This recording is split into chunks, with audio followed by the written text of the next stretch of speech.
Okay, it's perfect. So that should be us live on pretty much everything. So we're going to get started with the weekly watch list. We'll list some pairs unanalyzed so you can get a fresh perspective on what we're going to be looking at, trading the ones on our watch list and the ones on our ready to enter.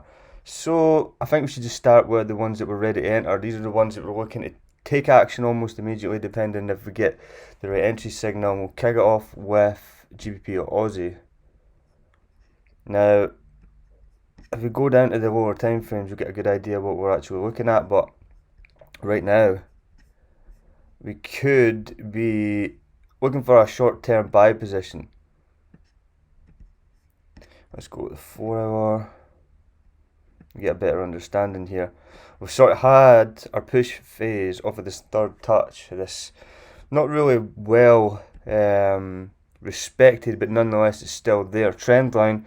We've had sort of this another bottom of the market that just seems to be ever so slowly creeping up, and then we had that massive push up. Now what we could do for here is take this to be our bottom point of the push phase with Fibonacci tool, mark it to the tops of these highs. So you can see here we've got the tops of these highs, and then we can sort of work out like where's this going to actually retrace to. And you can see we've got an obvious area of support here around about the 0.382 fib, and if we do get a nice entry signal, we could take a short-term buy back up to the tops of these highs, roughly about the 1.8200 handle. So again, if the market does give us our entry, we could easily take that back to the tops of these highs, but it might not even give us an entry down here. It might give us an entry more down at the 0.5 fib level, where you can see we've had a lot of respect recently for the market to then be pushed higher. So these are the two areas that we're going to be looking out for in GBP Aussie. It's on the ready to enter list, because if we do get the right entry signal here, we could take a short-term buy. As you can see, if we zoom in a little bit, you'll get a nice 4.2 risk to reward. If you're risking 2%, of course that's 8% that you could potentially be bagging on a trade that is quite a simple setup. So let's just mark this area in here, because we know that's the 0.5 fib. And let's take the actual fib, clean up the chart a little bit. Let's take off this. So that's pretty much what we're looking for now. We're trying not to make this too messy, but these are two areas that we know are of a lot of relevance, so we need to keep them on the charts and just be monitoring what's actually happening when price comes back down, because we do think that we could pick up some buyers after we've had this push phase, continue the pull phase, maybe back to the 3.8 or the 0.5 fib, and then a push up higher. If we get it back down here and we start to find some buyers in a reversal signal and even an entry signal in here, we could have an even bigger risk to reward. It could potentially even be double. So something to watch out for straight off the bat. Aussie US dollar. Well, it's a really nice trade. If you can see on the 4 hour what we're looking at here, we've got Fibonacci way through it, because this is the push phase now. This would be the pull. Technically, you know, we've had this big bearish run, so the bears are firmly in control. Now that the bulls are back in control, it's a question of how long. Where's the price action most likely going to retrace to? And you can see these highs here have been rejected 3 times in the market, and it lines up nicely with these highs here. So what does that tell us? That tells us that the market could be on a move back down. And where would our targets be? I'd make my targets. We could potentially be targeting this area down here, because you can see the market's been respected very well. But after throwing the Fibonacci on here, we could even just judging by how the market's closed out on Friday there, we're seeing that the buyers are struggling to really push back up, and we've closed lower. If this candle body was just a little bit lower down, we could have had a shooting star candle. But right now I would class that more as a doji, which is obviously just an indecision candle, and that's what we're going to be looking to make a trade off of. If we do show more continued signs that the sellers are starting to take control, and then we would have something, a trade, and we would just be taking it back down to where all this liquidity congregated not too long ago before breaking out, and it's cutting us a little bit short, and we could have another nice, potentially just under 5 at 4.93, 5 to 1, depending on how much this pushes back up. But as you can see here, we have a nice collection of rejections to the left. If you look to the left, and that matches exactly in the middle of the 0.5 Fibonacci level. You can see how well it's been touched. So that's typically what we're looking at. We're going to keep that on here because that's needing our immediate attention. And Euro Aussie is another one that needs immediate attention. We've had this sort of double top, but we're now entering the pull phase of this bullish run up. So now, after breaking higher than the 1.56000 handle, what potentially could we be looking to see? We could be looking to see buyers picking back up around about this region. So this is what we're going to be. This is why we marked this circle here, is because it's a key area of interest, right? If we go back and we have a look at where this trend line actually came from, you can see here it's cut through, price action's not respected it that well once we've broken, and then we've sort of broken back up above it now, had a rejection, we're having that pull phase, so the push, then we're having that pull phase, and then we're coming back into a real nice area of interest because this is a resistance zone that got broken. Now it could potentially be used as support back in line with this original two swing points that you see here, the third swing point, and then we sort of rejected a little bit. We could have came back up, rejected and went lower, but no, we've broke back up higher, and now we're coming into a real key area of interest. So Euro Aussie is definitely something to be looking out for straight away. So let's go to the actual watch list, and we'll try and go over these very quickly. Silver, I'm taking this off the watch list, but as you can see here, we've just entered the flag pattern, so really we're just waiting for that to break out. CAD JPY, let's go down to the 4 hour. Again, nothing too exciting for me. As you can see here, this trend line's been causing a bit of problem for the market, but we could draw this now and have match up these three swing points because they look a little bit more accurate than these two, because after these two have been touched, you can see the market didn't really respect it that well. It's respecting this a little bit more, but we could have a double top. I'd like to see price action break this trend line, maybe even break this trend line and then come back down. And then, you know, if we have like, say maybe a zone of interest that sticks out to me right now, if you maybe just came back down, pushed and then back, then we can maybe take it back down to these lows here, which lines up with the overall picture of the bigger trend, which is price is definitely still moving up. We're still bullish, we've been bullish for quite a while now. 21st of April, we've pushed up, used this as support, had a big massive rally up, and now we're using this trend line to sort of ride up. But now, as you can see, price is sort of turning, so we are definitely going to start to see some sellers. In my mind, of course, the market could do whatever it wants, it can continue to push higher, nothing's guaranteed, but in my head, just looking at the structure and how overextended we are and the way the market's turning, we are going to see some sellers. So that's what we're going to be looking at for that. I'm typically wanting price to come back below here before we decide, okay, let's get on a sell trade back down to a real probable level, which would be one around the 86.000, round about here. But again, until that happens, I'm just going to sit back and watch. EuroCAD, nothing too exciting, but as you can see, we've sort of fell below this support zone. It's now a resistance zone, and the market is sort of coming to a halt.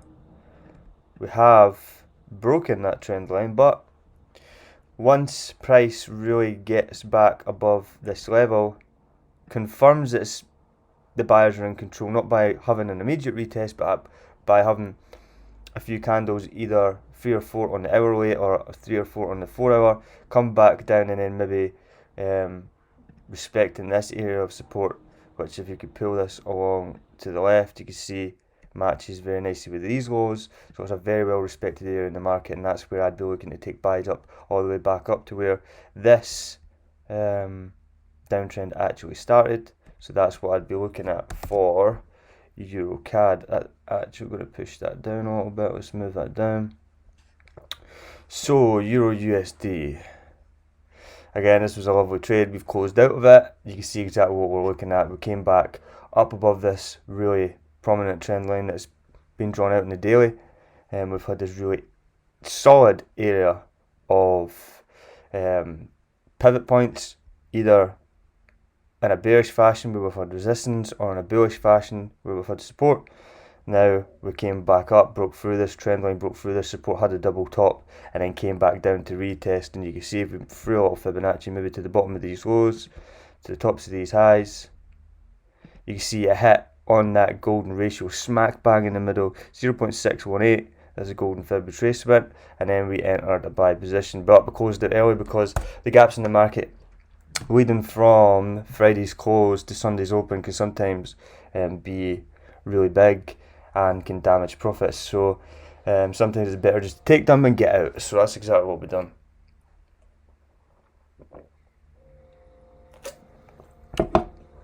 So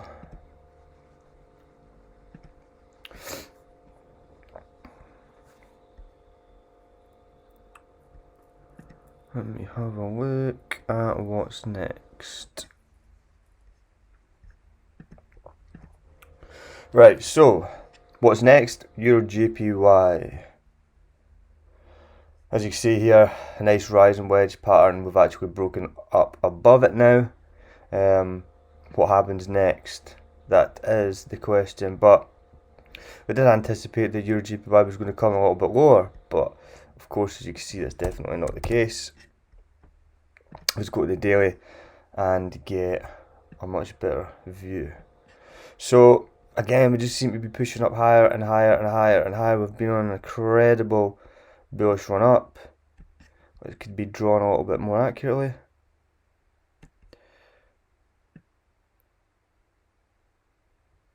Round about here. Okay, so where's price going to go next? This one is a little bit hard to tell. The best thing we could do at this possible point is look to the left. As you see, we've just skyrocketed, but now you see these points here are an extremely heavy area of resistance. So I'm just going to sit back. I'm not going to try and speculate, but you can see you have many great touches. Now these are on the weekly, so these data sets are 2 massive weeks, 3 massive weeks. Like, there's a lot of data. If you go to the 4 hour and the 1 hour on this exact same zone, you're going to see a lot of rejection. So we know it's not an area to be ignored. And if we were to choose, maybe even just say this low point here to the top of these highs, price action could easily come back down to 0.5 fib, whilst still maintaining a bearish trend, considering if we didn't create any further lower lows and lower highs past these points, because this is the push. So if we extend further than the push phase, then we are definitely in a bearish trend. Technically we're in a bearish trend, even if we start back up here and we go to lower lows and lower highs. Yes, we're in a bearish trend, but is it a short-term bearish counter trend to the actual overall trend? That's what we need to try and establish. And then once we establish that, can we get in on the counter trend instead of waiting a long time for it to actually go in line with the trend again? So that's exactly what we're going to be looking for in 𝗙𝗍𝗶𝗄. If we go to 𝗙𝗎𝐶𝗋, again, this is just a real simple flag pattern. You can see last week pushed all the way down to lows at 0.69760, and now we're having that rejection back up. And if we go down to the 4 hour, we go down to the 1 hour, you can see that we have quite a bit of respect for the market at this particular point. So once that has been solidified, we get another confirmation to say, okay, that the market is actually respecting this level around about this 0.70000 handle. Then maybe we can get an early entry to potentially break this flag pattern, because this flag pattern could of course break to the downside, but we are anticipating that it does continue upwards, because probability would tell us and history would tell us that, typically speaking, this price should pop back up to the upside. It's just a matter of when, and it's a matter of, can you get a good enough entry before you actually get stopped out, so you're not constantly trying to chase the entry again.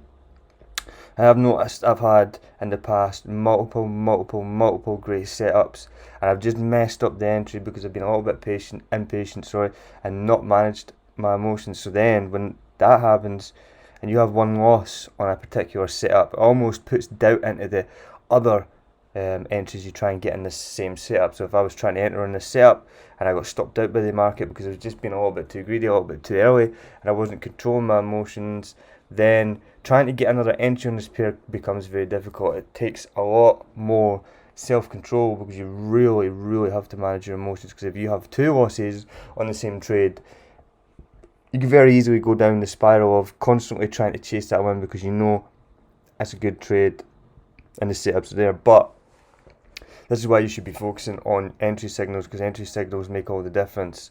You get some entry signals that are good and you get some entry signals that are great, and the difference between the good ones and the great ones is obviously paying attention and know what to look for, and then also looking at the patterns on the chart and thinking, right, okay, how many touches it actually had? Is this just been the third touch?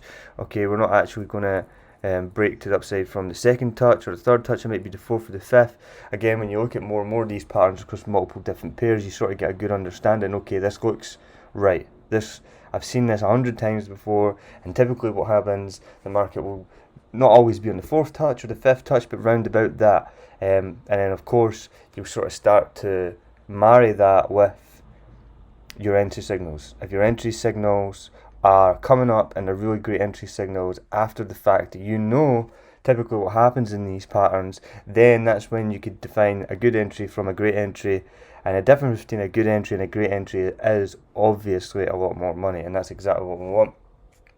We want a lot more money. So again, this could be a really nice trade, so we'll push that down. So 𝗙ص𝗶𝗹𝗃, missed that trade again. It was just a real simple channel back into a very dangerous trend line. But what happened was we actually pushed a little bit lower, a little bit higher. Sorry, we actually pushed off a little bit higher than what we had originally anticipated. We anticipated coming down this trend line, but as you can see here, we've actually pushed to this trend line and then sort of moved it back up. So again, could potentially get a small little trade back up to the tops of these highs. But right now it's not really on my high priority list because there are a lot of other setups that could offer a great risk to reward, but it's nonetheless something that we're going to be watching out for. See if we can maybe get an entry on a little small pullback and then back up to the top. Round about 85.750 handle roughly is where we'd be taking profits. So USD/JPY, again, nice and simple. You can see what we're looking for, another flag pattern. We've had that push, now we're going to have that pull phase, and all that we're looking for is that anticipation of the pull phase landing somewhere in around this region, around about the 109 handle, and then that entry signal back up to the top of where the flag actually started, nice and easy. CHF/JPY, again, we've broken this really quite a key higher high. We've had that higher high here, now we've created a higher low. Now we're going to create another higher high, and then hopefully another higher low for us to then execute a buy position back up to anywhere inside this region.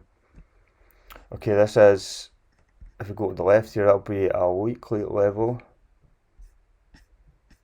Yeah, as you can see here, that's quite a big weekly level. We've had spikes 3 weeks in a row pushing above this here with a nice touch in the market. Typically I wouldn't draw this just as a line, it would be a zone, but because these zones are too big, I just need to know, okay, where was the market dead stopped? The market was dead stopped right here, and you can see it's had nice touches in and around this zone. We dead stopped, we pushed up higher, dead stopped here, pushed up higher, dead stopped, pushed up higher, dead stopped. So that's telling me that this area, even though it's in the form of a line, this area is a potential target to take price up to. So which is why once we do eventually break this high properly, we'll come back up, respect it a little bit, have a few more candles before we come back down, and then when we come back down we could look for that entry, and then it could be a really nice risk to reward if we go to the long position. Again, anywhere in around this in this zone. You can see here we've got a lot of space, and then of course we want to be trying to get our stop loss as tight as humanly possible, maybe below this hammer candle here that's been printed perfectly on this zone. But again, this trend line, this zone here could be marked a little bit better. Let's just pull that down a little bit. I'd say that's a little bit more accurate. And pull that over, and that's typically what we're going to be looking for. So let's save that for 𝗙𝗵𝗋, USD CAD.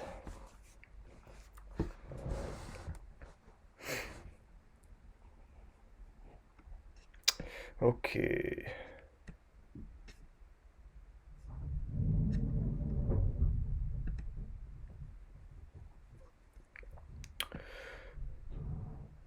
I'm going out to the daily here so you can see the overall broad picture. Again, we've had that push phase. We're going to have a pull phase eventually. Now, of course, we are in a downtrend line, bearish downtrend. So if we take the top of these highs with the Fibonacci tool, because this is the push phase, pushing all the way down, it looks like we're getting rejected, and now this big candle, this big daily candle on Friday there, was starting to get rejected as well. If you go down to the 4 hour and the 1 hour, you can start to see that really clearly. So we could be seeing a push back up, but push back up to where? This is where we throw on the fib to see if it matches up with any levels. The 0.6 Fibonacci level is quite a good one, and you can see here it matches up with these lows. So we drag this over, and it's pretty obvious that it matches up with these highs here. So if you take that back off, we now have two areas in the market that once the push phase is fully complete and the buyers start to hop in the market, we can then take price back up to these levels and hopefully get a nice risk to reward on a counter trend trade. So that's typically what we're looking for. If we go down to the 4 hour and the 1 hour and the lower time frames, what one could argue is we're actually seeing potentially an inverse head and shoulders. This could be the shoulder, this could be the head, this could be another shoulder, and then of course this would be, you know, the potential bounce point. If we do get a nice risk to reward entry, a nice entry signal, we could get a good risk to reward in this, and we'll take the long position back up. First target would be anywhere in and around this region, and then we'll get our stop loss underneath this right shoulder.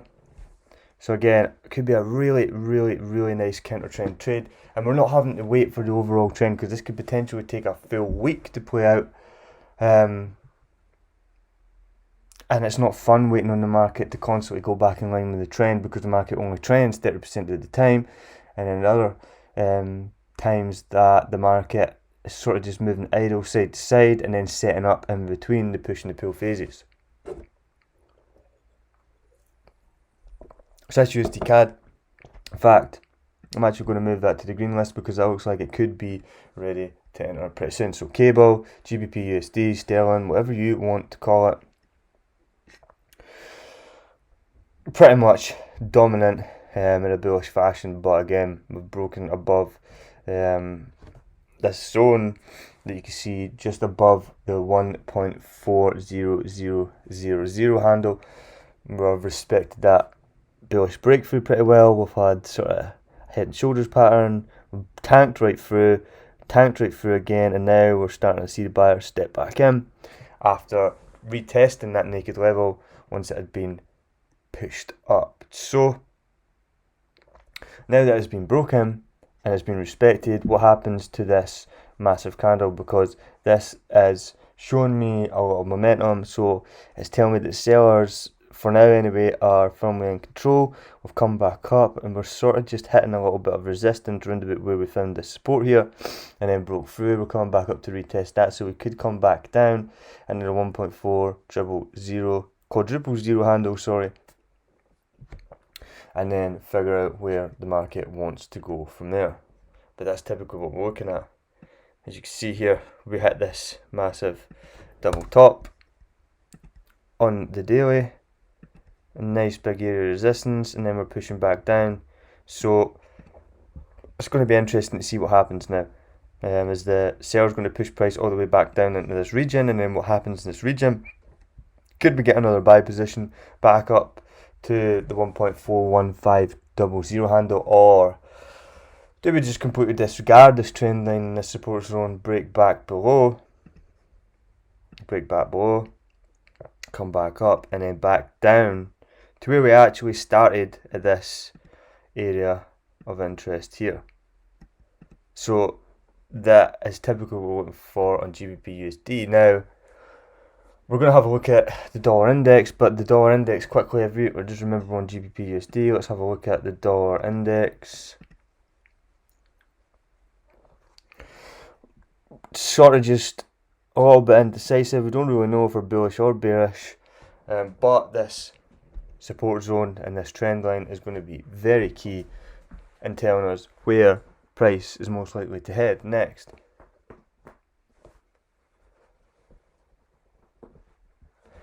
Because if we do break above these trend lines, then that opens the floodgates for the buyers to then take price action back up to the tops of these highs.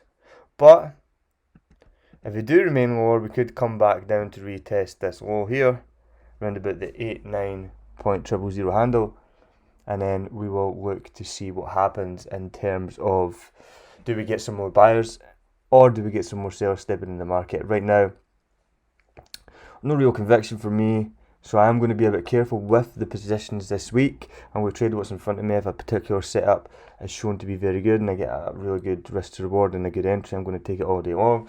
But just keep in mind that the dollar index is here, and once you can establish key areas in the market that have been broken, then you can sort of understand, right, how is this actually playing out into the other pairs? How do we take what we're seeing on the dollar index and how does it correlate between Aussie US dollar, and then how does it correlate between US dollar Swiss, and then all those other pairs? How does that affect then the euro and all those pairs? So definitely something to be constantly monitoring right now. For me personally, I don't really see exactly where we're going to go, but I'm going to be patient and keep watching it and make sure that wherever it does go, I'm going to capitalize on it. So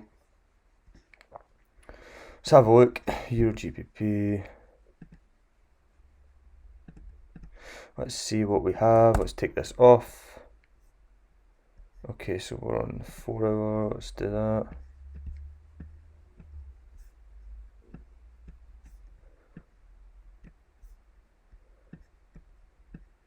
And we did have that small little pennant, small little descending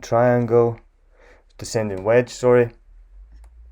And then price is sort of slowly coming back up the way. Now, real obvious swing point for me right now that I could see in the market is right here. As you can see, it matches up perfectly with this low, this high, and this low here. So this might be where the market's going to retrace to, and we could maybe even get a short-term sell position back down here. But that doesn't mean to say that we don't actually break above this and then continue to go higher. And then the targets would be the tops of these highs here, around about here, just to cut them off a little bit short. Yeah, just round about the tops of these highs, 0.86945, round about there. But again, what the market's going to do when it opens back up, nobody really knows. So we just have to make sure that we understand all the possible outcomes. Me personally right now, I don't have a particular bias. I'm just going to sit back, and if it gives me a trade, I'm taking it. Doesn't matter if it's trend, counter trend, but I am going to be fully aware if it is within the trend or the counter trend, because I'm going to do the right analysis. I'm going to do the right due diligence and make sure that we know exactly when to get in the market, when to get out the market, and if it's a counter trend trade, cut it a little bit shorter. Where's the next obstacle that could cause us problems, or take profit a little bit too ambitious? Have we missed out any key levels? Because sometimes we're not able to check our trades as much as we'd like to. If you miss out a key level that could cause you grief, it could be the difference between you being in, 6% profit, and you just missed out that 1 key level and you weren't able to get to it in time, and it swallows all your profit and you end up either break even or worse, losing money after being up, which is definitely not what you want. So US dollar Swiss, again, a real interesting area of support where we had head and shoulders on the smaller time frame on the 1 hour. We're coming back down into this zone now, so maybe even if it does respect this zone, we will treat this as an extremely deep retracement, and we might even get a small buy back up to the top. But what I've seen sometimes happen is we have this push with a small pullback of this region, and then we have a further attack on the support, and it maybe even gets broken and we go lower. So again, that's an area of interest that we've marked out, but nonetheless not one that we're looking to trade straight away unless we get the right entry signal. 2 more to go. NZD USD and Aussie NZD. NZD USD, again similar. We've got that trade that we are looking to take back down. Aussie NZD, yep. So this one, I like the look of this one very much. We can see we're sort of just attacking this zone here around about the 1.07245 handle. I am hoping for a break of this level, a retesting it back down to around about 1.06450. As you see here, if we look left, we have this extremely well respected swing point here, and if you pull this over, you'll be able to see we're having a nice swing point in there. And then if you pull it on even further, the story continues. It's a very well respected area of the market. So this is what we're looking for, short-term sell setup. Once price action is actually broken below this level, it looks like it's actually been respected a little bit of support, but just with the nature of how it's coming down, I do think that we are going to get a break. If we don't get a break, I'll wait for a little bit more buying momentum and a little bit more of a push and pull phase to take place without actually being the one that tries to get in early, just maybe off like a rejection candle here and there's a double bottom and you push your stop loss behind these lows. Yeah, that's a great trade, but is it really the safest possible trade that you could be making? Is there other possible outcomes that might give you a better risk to reward, or even just a better chance of being right? You could pretty much make any trade work if you know how to look for them, but there's always going to be trades that are better to take than others, and there's always going to be multiple ways to enter a trade. You need to figure out which ones are the best ways to enter the trades, and I think we've already done these. We've pushed these down lower, so that's us pretty much finished for the weekly watch list. Again, as always, if you have any questions about any of these trades, or you have any questions about any of the analysis, the setups, how to get in, the timing, when not to trade, any questions at all, fire us a message. You could message us on the Instagram page, the Facebook page, or directly, and we're more than happy to help anybody who's struggling and anybody who has questions that need answered. So until we do the market recap on Wednesday, this will be the last video. Of course, we'll be keeping you up to date with any other trades that we're going to be taking, and of course the ones that we are planning to take in the near future. So until then, we'll see you in the market recap.